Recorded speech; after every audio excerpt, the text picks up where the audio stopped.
E Simone, Olá, boa boa noite, noite, tudo bem? tudo bem? Vamos conversar hoje sobre muita coisa legal, né? Tá dando para ouvir bem o som? Tá excelente, Ah, muito então bom. tá bom. Eu entrei agora também, estava dando boa Uhum, noite pro pessoal. Então a gente já pode começar, né, Simone? isso. Bom, Falando um boa pouco. noite também para todo mundo que está aí, né? O pessoal que segue aí a Priscila. Um prazer atender esse convite dela com um tema muito interessante. Vi que tem um violão aí, você toca? Não, eu toco violão, toco teclado. Ah, então a gente vai ter muita coisa em comum.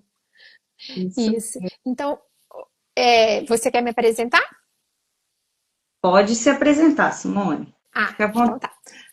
Bom, meu nome é Simone Presotti Búrcio, eu sou uma pessoa apaixonada pela minha vida profissional, adoro trabalhar com as crianças.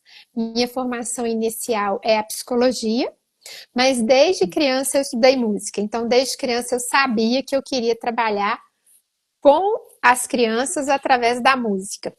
E quando me formei em psicologia, eu já imaginava que eu ia usar a música como recurso terapêutico, né?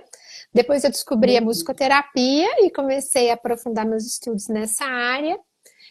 Fiz uma especialização em aquisição e desenvolvimento da linguagem de crianças de 0 a 6 anos, porque Muito bom. eu fui buscar essa pós-graduação porque eu via que a música era muito efetiva na hora de estimular a linguagem, né? E depois eu me graduei também em musicoterapia pela Universidade Federal de Minas Gerais. Mas desde o Uhum. início da minha carreira, eu sempre usei a música como recurso. Que bom, que ótimo, isso mesmo.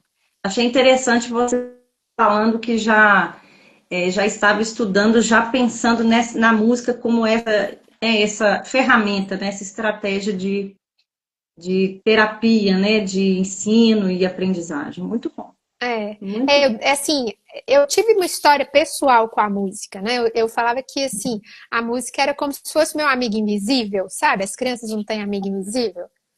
Sim, Para mim, a música era um gigante invisível que eu recorria sempre que eu precisava de proteção. Então, assim, eu sou movida à música desde criança, tive vários episódios na minha vida que a música me auxiliou a superar, né? E a gente viu que na pandemia isso também foi um recurso que foi importante para todo mundo, né? A música trouxe aí muito alento para as pessoas, né? Então isso ainda hoje, no consultório, eu tenho que ouvir a música do paciente, trabalhar com a música do paciente. Agora, na minha casa, na hora que eu estou no meu cantinho, aí é a minha música. Ó, a isso doutora mesmo. Ângela tá aí, ó. Muito bom. Boa noite, doutora Ângela. Muito bom. Boa noite. Então, nós vamos começar, Simone. Eu pensei assim, iniciar o que você poderia trazer para nós a respeito da música como algo que nós sentimos, né? Os sentidos, através dos sentidos.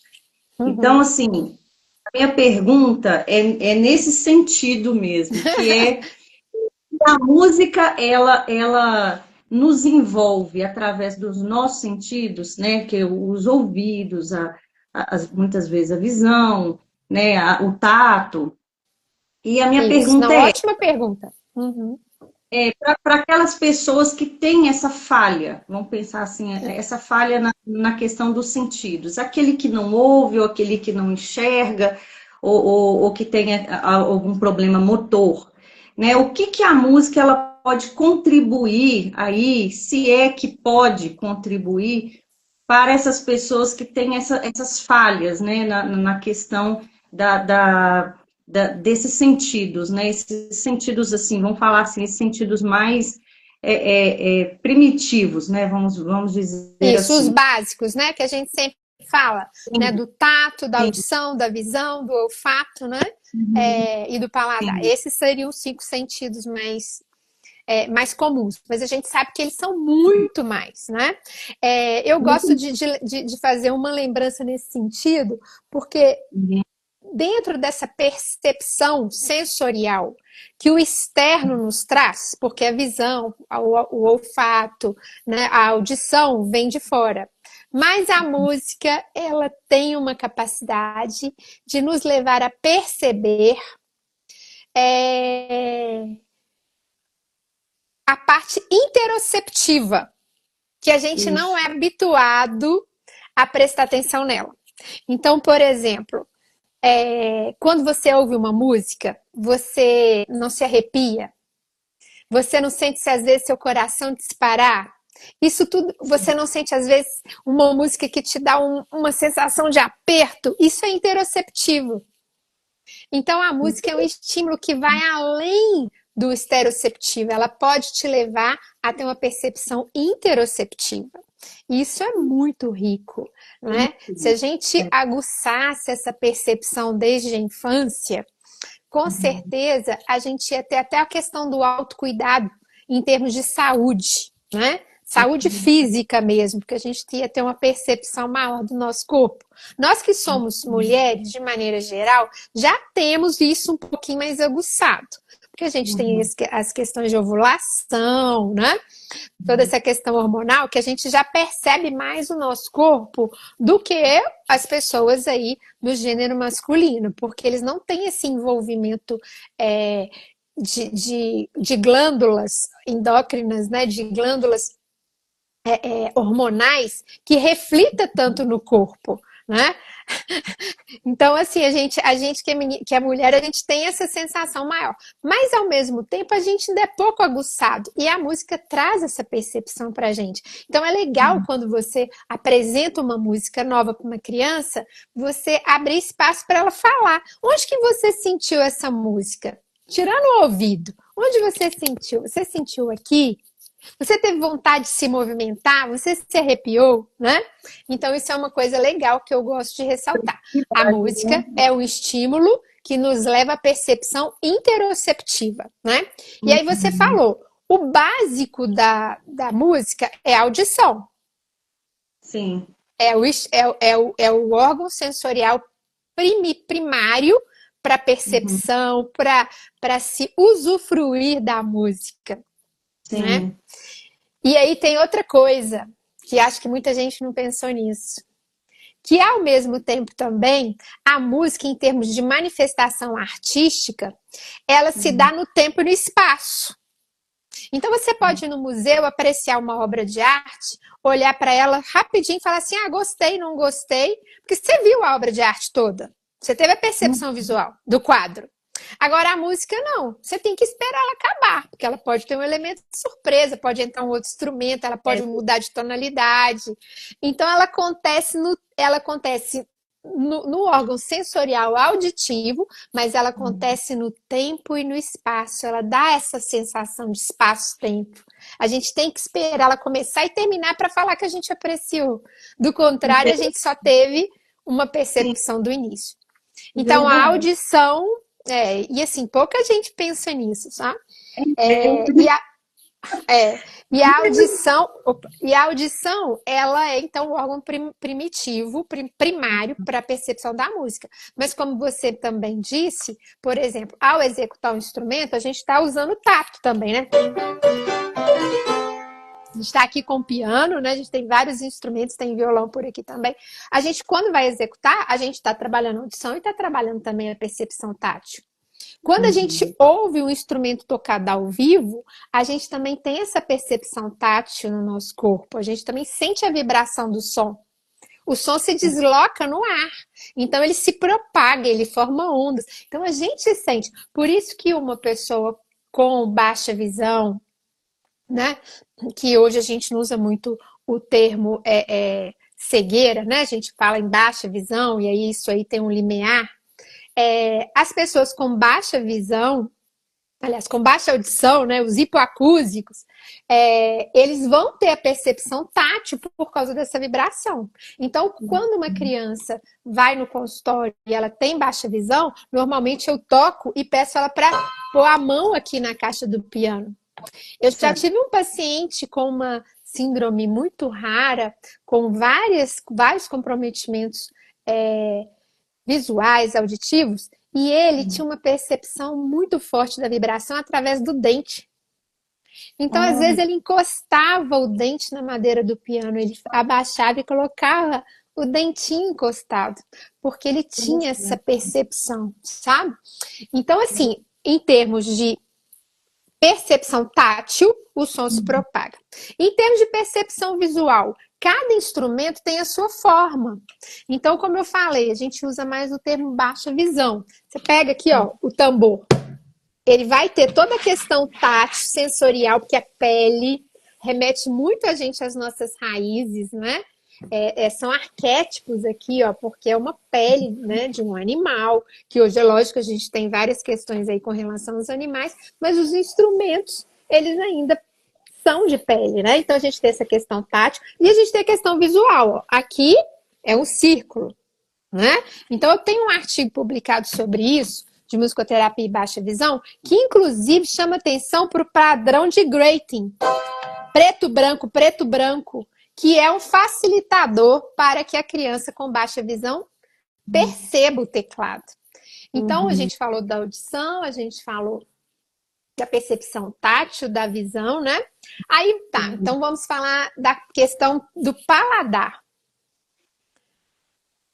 Da minha percepção, é a mais difícil da gente fazer uma relação com a música, né? Porque quando a gente ouve, eu particularmente não tenho nenhuma relação. Mas eu vou te contar que tem gente que sente sabor quando ouve música. É mesmo. Já ouvi pessoas dizerem que elas sentem um sabor, que elas sentem um sabor amargo, que elas sentem um sabor doce. Eu não tenho esse órgão de percepção tão aguçado ao ponto de Ao perceber isso. cantar eu também É, nunca eu, aconteceu. Eu posso até remeter uma música a uma ocasião que está ligada a alguma questão de paladar, né? Mas assim, para mim não. Então, assim, todas essas áreas de percepção sensorial vão ser estimuladas através da música. E no caso das pessoas com baixa audição, elas não só podem fazer musicoterapia, para elas é muito indicado para aguçar essa percepção da questão sensorial, né? Tátil, da vibração do som, da presença e da ausência, né? Então, isso aí com certeza pode ser um benefício para ela passar pela musicoterapia. É interessante que a música também, para uma pessoa, né? Vamos pensar que uma pessoa que não ouve, ela perceber essas vibrações, ela deve perceber a questão dos sentimentos, né? É uma música mais lenta, uma música mais rápida, triste ou alegre. Então, eu acho muito interessante nesse sentido dos sentimentos, né? Aquilo que está Uhum. passando, aquela vibração. É muito interessante, né? Isso é. Então, Porque a música ela vai provocar uma emoção. é, Ela vai trazer uma é emoção. E essa isso. emoção vai ser nomeada, né? Com um sentimento. Né? Hum, Então, assim, isso vai variar de pessoa para pessoa. A gente, por exemplo, existe na musicoterapia uma forte tendência a não formatar a música como se fosse uma farmacinha musical. Então, por exemplo, tonalidade baixa, muita tonalidade menor, muitas pessoas associam com uma música triste, mas nem sempre é percebida assim por todas as pessoas, né? Então, tem uma cientista, neurocientista, que ela fez pesquisa para avaliar se essa percepção da tonalidade menor era uma coisa muito só ocidental. Aí ela olhou com pessoas de outros tipos de música, quem só ouve música indiana, quem nasceu na Índia e ouve um tipo de música totalmente diferente, que não foi exposto à música ocidental. E ela percebeu que para eles não tem a diferença, eles não conseguem perceber essa diferença de sentimento relacionando com a tonalidade maior ou menor. Então, na musicoterapia, a gente tende a não fazer, a gente avalia para o sujeito como é a música para ele, né? Então, não tem uma verdade, música né? para a gente que é triste ou alegre, né? Aham, isso mesmo. Mas aí, Simone, dentro aí dessa. Vamos continuar, né, na linha, o mesmo assunto praticamente. Essa contribuição da música na questão da aprendizagem, né? Porque nós Uhum, temos a aprendizagem, principalmente, vou falar aqui da parte do ensino infantil, né? Que eu acho muito interessante a música já começar lá de trás, né? ah, Desde quando a mãe está lá, está grávida do bebê, e ali já ser estimulada com música. Então, assim, uhum, vamos pensar nessa parte infantil, como que a música ali ela pode contribuir nessa parte, todos esses estímulos, né, que a criança precisa, que é o estímulo motor, que é né, aquele estímulo da linguagem, que muitas vezes demora para poder conversar, para falar, a uhum. parte cognitiva, a habilidade social, e esse autocuidado também. Tem umas músicas que ajudam muito nisso, né? Na questão do Isso. autocuidado. Uhum. Quando a gente vai pensar do ponto de vista do bebê, né, do recém-nascido, para ele a fala, ela não tem significado ainda. Então, para ele, o que ele percebe é a musicalidade da fala. Eu vou dar um Uhum. exemplo que às vezes é um pouco assim, não é que a gente está falando de criança, mas eu vou dar um exemplo para o seu. Você tem animal de estimação na sua casa? Não.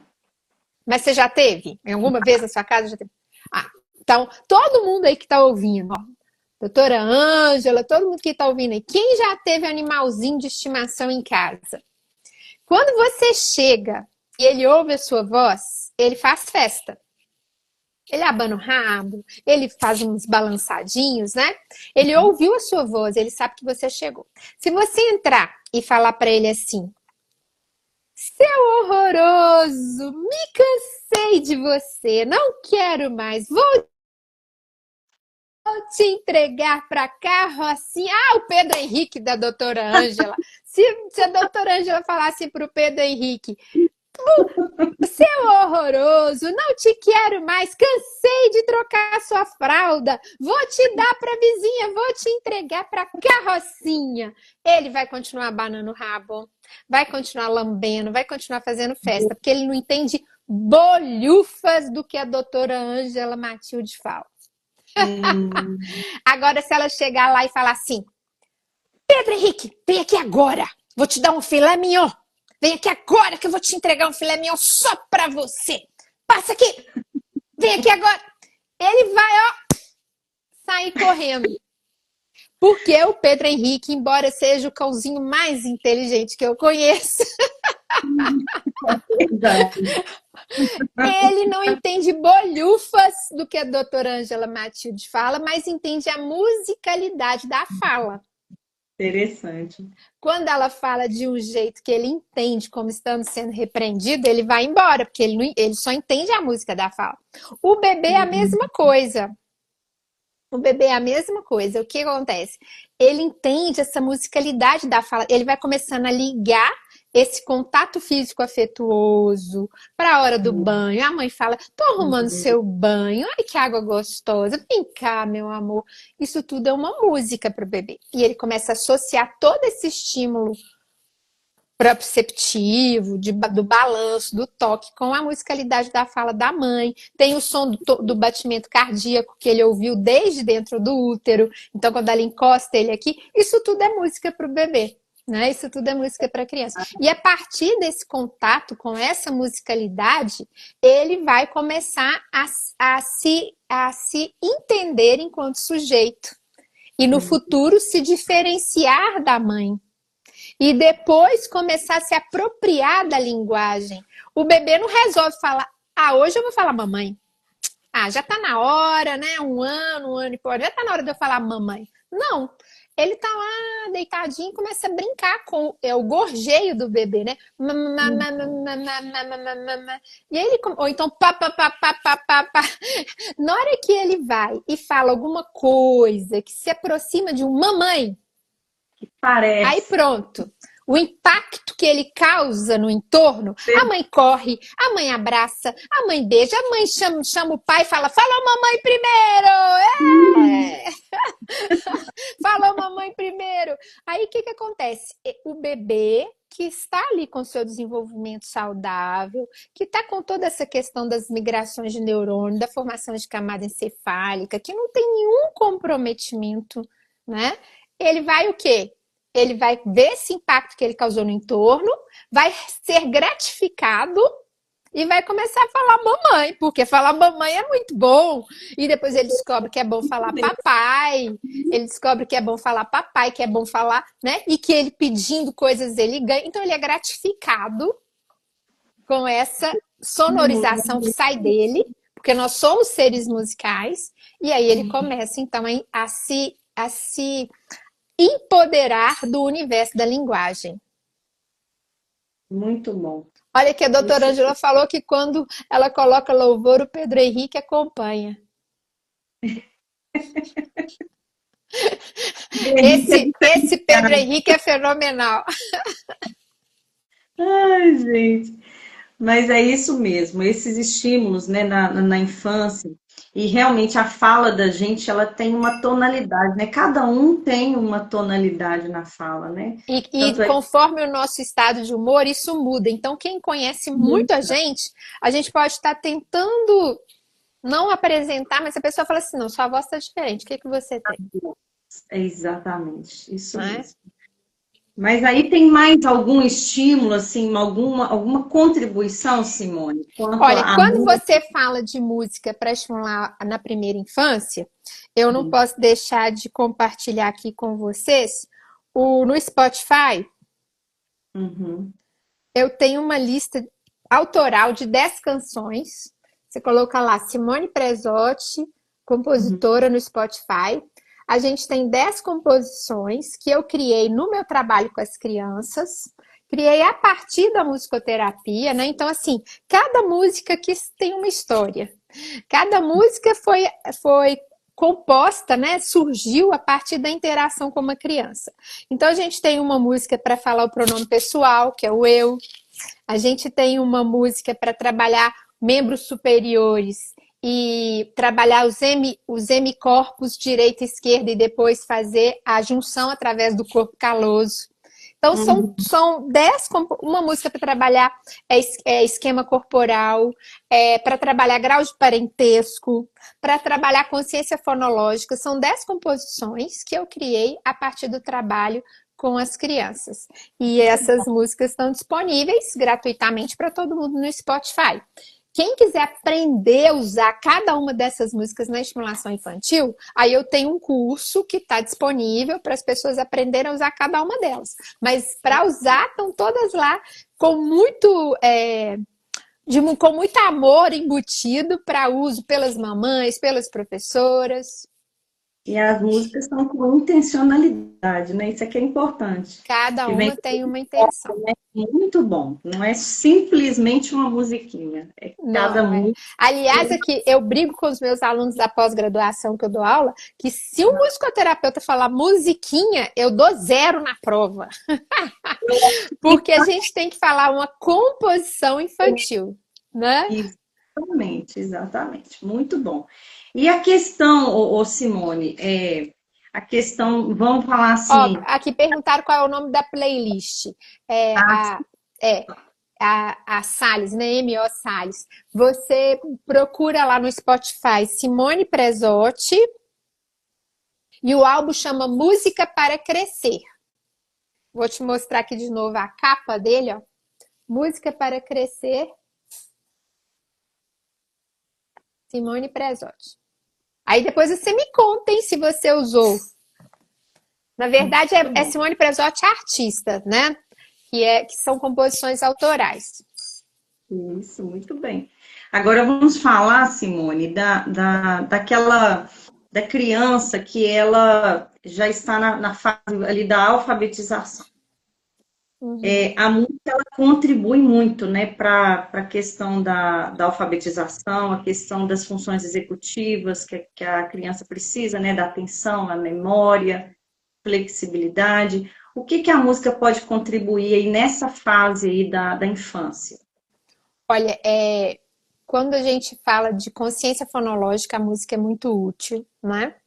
a percepção dos fonemas e a relação deles, por exemplo, você cantar uma canção que vai ter encontros consonantais, aos quais a criança tem dificuldade, por exemplo, da escrita.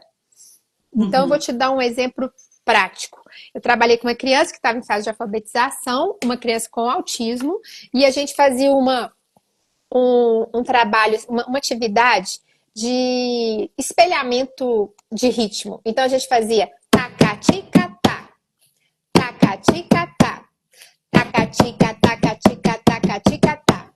A gente está trabalhando o que aqui? Até uma coisa que eu sei que você já ia me perguntar, que é do freio inibitório.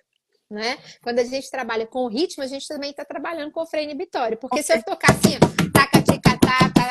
não tem ritmo, não tem a célula rítmica, não forma uma coisa que o meu cérebro compreende como uma estrutura musical. Mesmo que não seja melódica, né? Que seja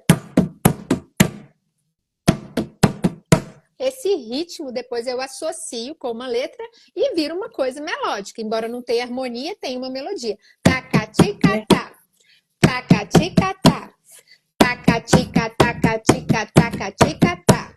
E eu trabalhava com essa criança usando isso para trabalhar espelhamento, para trabalhar troca de turno da comunicação, troca de olhares, porque era uma criança dentro do espectro do autismo.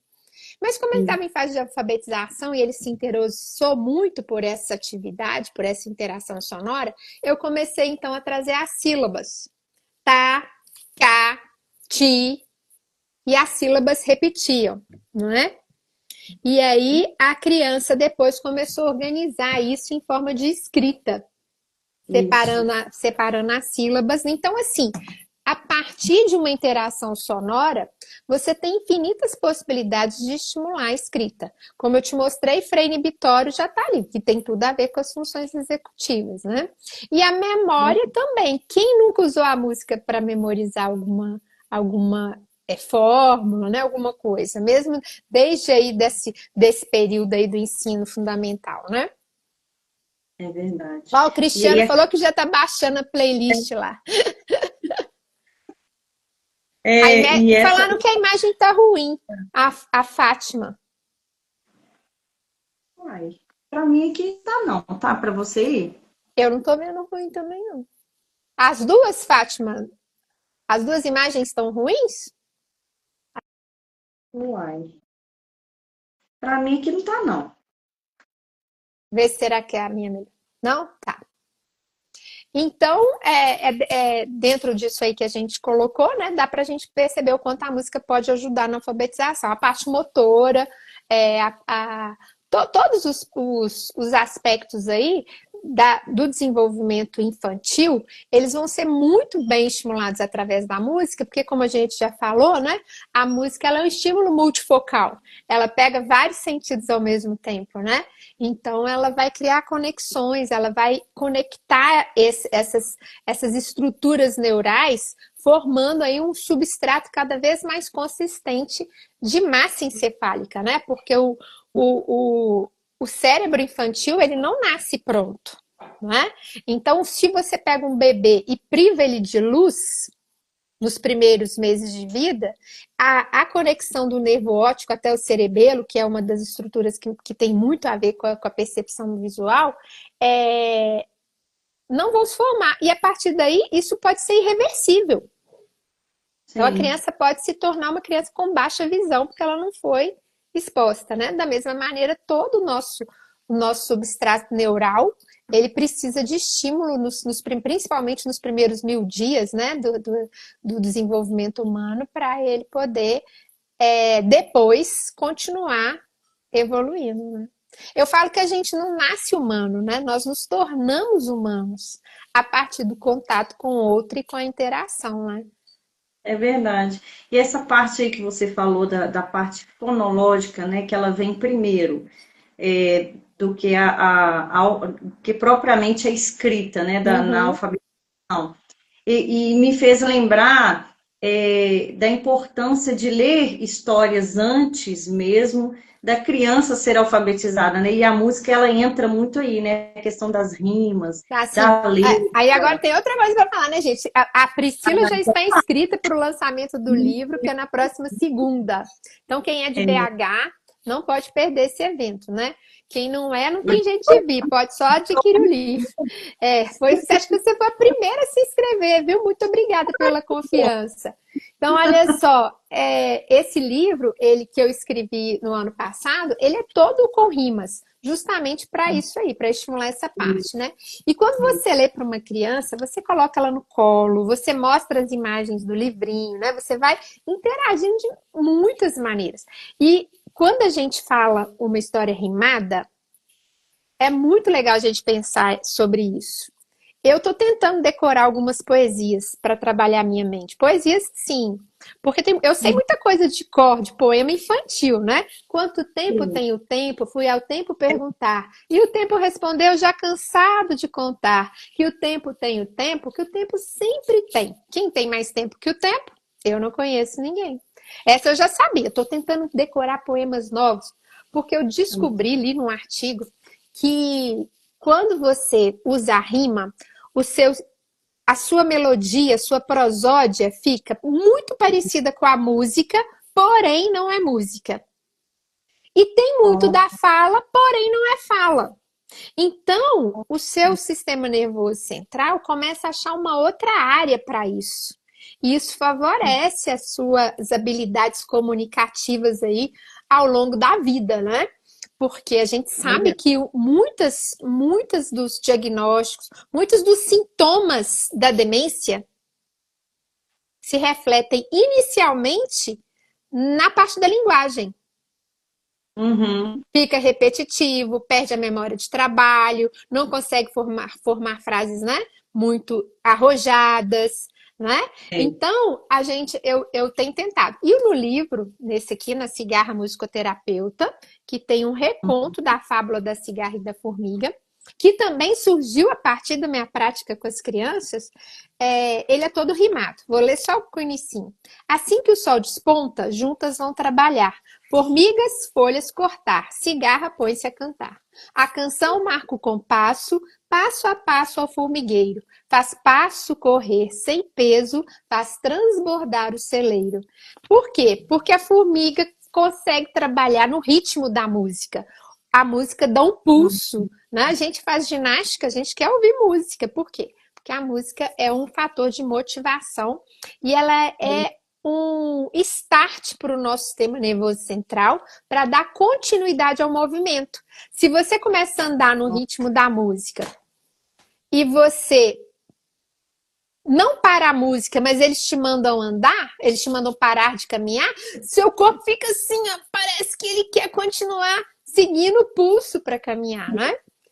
Um motivador, né? Isso é um fator motivador que muitas vezes não precisa passar nem por um sistema de atenção, o corpo segue, porque a gente é movido pelo ritmo cardíaco, que também é um pulso. Né? Então a gente está desde o útero da mãe escutando um tum-tum, tum-tum, né? Isso. É muito interessante, né? No final das contas, nós não vivemos sem música, né? Não, eu particularmente não. É verdade. É. Deixa eu ver se a doutora Ângela ela vai entrar. Vou convidar ela aqui. Vamos ver se ela vai aceitar o meu convite aqui. Eu acho que ela saiu. Deixa eu ver se ela vai conseguir entrar. Mas aí, Simone, enquanto ela não entra, a gente já vai caminhando para o final da nossa live, Isso. infelizmente. Foi muito gostoso o nosso bate-papo. Nós vamos nos conhecer pessoalmente na próxima segunda, hein? E quem está aí participando da live, se for de BH, pode correr lá no meu direct e me pedir as informações para ir participar do lançamento com o workshop. São 2 horas de evento e a gente vai ter tanto a apresentação do livro, os autógrafos, como também atividades práticas de coisas específicas aqui do livro. Muito bom, muito bom. Tudo num dia só. Isso. Muito bom. Depois eu quero Mas saber aqui, ó, se a M.O. Salles, né, deve ser Mônica, não sei, Salles, se ela baixou a playlist, o que ela achou. O Cristiano Rodrigues também falou que está baixando a playlist. Quero saber, me conta no direct o que vocês acharam, tá bom? isso mesmo. Deixa eu ver aqui, tem alguma pergunta? Eu não olhei. Não, não tem. Eu olhei aqui. Se tiver alguma pergunta, pode colocar aqui, por favor. Nós estamos quase encerrando. Isso. Mas aí, Simone, fala um pouquinho assim, para um fechamento, o que que você pode dizer, vamos falar assim, para aquelas pessoas que ainda têm dúvida? O que que a música pode fazer em relação ao desenvolvimento? Não Uhum, vou falar só em agora, não, no desenvolvimento humano, né? O uhum. desenvolvimento do idoso também. Isso. A música é inerente a todas as fases do desenvolvimento humano, né?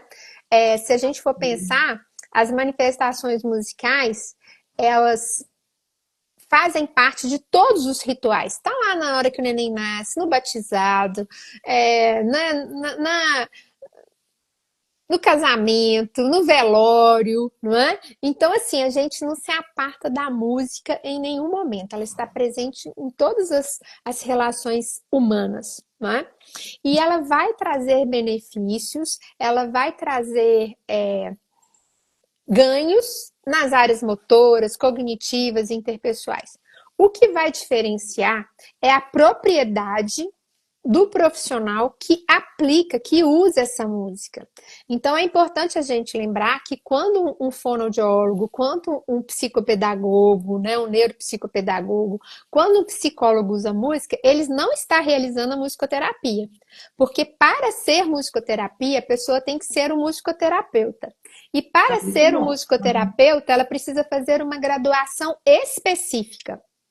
Então, o uso Sim. da música pelos demais profissionais é super pertinente. O musicoterapeuta apoia, o musicoterapeuta acredita e o musicoterapeuta incentiva que todos os profissionais usem música. Mas o que o musicoterapeuta traz de contribuição? É que um mau uso da música pode ser iatrogênico. Então, por exemplo, se você trabalha com uma criança que tem epilepsia e você usa a música de maneira aleatória, não percebe se está ampliando os status epiléticos, né, as crises epiléticas daquela criança, depois de um uso de uma música ou de um instrumento musical, a gente está sendo é, incoerente, né? E, de certa forma, descuidado com o uso da música. Quando você pega uma criança que tem autismo, que tem uma estereotipia de movimento, e você dá um instrumento musical que repete aquele movimento, você também está fazendo uma coisa heterogênica. Porque você está dando um reforço positivo para um comportamento que não é adequado, que é o flapping, que é a estereotipia. Então, assim, a musicoterapia é uma graduação. Você faz 4 anos, você faz o Enem e faz 4 anos de faculdade de musicoterapia para ser um musicoterapeuta. Dentro da grade curricular, a gente tem a neuroanatomia, anatomia, fisiologia, disciplinas do desenvolvimento humano. E aí tem as disciplinas específicas do musicoterapeuta. Musicoterapia na infância, musicoterapia na adolescência, musicoterapia na fase adulta. Aprende, né? Você já entra para a faculdade, você já tem que fazer uma prova de habilidade musical. Mas durante o curso você ainda faz outras matérias, outras disciplinas de instrumento. Então, se você já é bom no piano, no teclado, você faz percussão, você faz violão, né? Então, é lembrando disso, que a musicoterapia é uma graduação ou uma pós-graduação. Até ano passado a gente tinha cursos de pós-graduação porque a profissão não tinha sido regulamentada. Mas agora a gente já está fazendo 1 ano de regulamentação. Então, são musicoterapeutas os profissionais graduados e pós-graduados até o período da regulamentação. A partir de agora, para ser musicoterapeuta só com a graduação, né? E aqui em Minas Gerais a gente tem o curso na Universidade Federal, que foi onde eu me formei. Muito bom, muito bom. A doutora Ângela não entrou. Eu estou É, vendo aqui. eu acho que ela já tinha saído agora, no final. Tá. Então, Simone, encerrando já a nossa live, foi muito bom, um aprendizado assim, muito bom para nós. Falar de música é muito, além de ser prazeroso, é muito gratificante, né? Porque o quanto que a gente vê que a música ela contribui mesmo tanto no desenvolvimento quanto na vida, né, das pessoas, a motivação, igual você disse, e até mesmo nas enfermidades, né, as doenças. Eu acho assim, é uma terapia que vale muito a pena, né, aos profissionais, eles saberem ali o que que é feito, do que é feita a musicoterapia, igual você explicou, né, que não Uhum. é qualquer pessoa, né, que pode fazer, Isso, mas eu acredito que todos os profissionais eles podem ter sim esse interesse de estar sempre aperfeiçoando, isso, principalmente nesse lado musical. Eu acho muito importante na questão da terapia, principalmente nos transtornos, igual esse mesmo, né, você falando muito do do autismo. autismo, eu acho assim que é essencial É. para. No consultório, eu dou um workshop que tem a duração de 4 horas. Ele é todo prático. A doutora Ângela Matilde já participou. Então, assim, eu estou sempre recebendo. Se as pessoas quiserem formar grupos, são só 10 pessoas. Eu não recebo um número maior, porque é no meu consultório, as pessoas vão tocar os instrumentos, vão executar as atividades, é voltado para a prática. Então, cada um, mesmo quem não sabe tocar nada, consegue descobrir a sua musicalidade através das intervenções com o musicoterapeuta. Então, quando vocês tiverem interesse, pode me perguntar no direct que eu estou sempre formando turma, tá bom? Bom, a turma assim, só com 10 é bom, hein? Não, é VIP, é VIP. Não é uma coisa assim, não. É uma coisa para todo mundo poder tocar nos instrumentos, experimentar, perguntar, trazer seus casos clínicos, né? Fazer esse intercâmbio de informação, tá bom? Priscila, Bom, não esquece de me colocar como colaboradora para a live aparecer lá no meu perfil também, né? Para a gente também poder deixar salva lá, tá bom? pode deixar comigo. Eu quero te agradecer. Muito obrigada por ter aceitado, né, esse convite. Foi muito interessante e a gente descobrir também um pouquinho daquilo que você faz, que eu sei que você é uma profissional muito competente. Eu sei que você tem esse carisma, né? Que eu vejo muitas pessoas falando de você, e esse carisma que abraça todo mundo, que faz por todos, e assim, que ama, né, esse trabalho que você faz, que é a musicoterapia. Muito obrigada, viu, Simone, Eu por agradeço muito esse pela oportunidade. Foi muito bom compartilhar com você. muito bom. Muito obrigada, pessoal, muito Até obrigada segunda, né? A gente se encontra segunda. esse pessoal, muito obrigada pela participação. E eu vejo vocês nas próximas lives. Com certeza eu vou chamar a Simone de novo, hein? Tá joia. Um abraço então, gente. Boa noite. Tá, tchau. Boa Tchau. noite.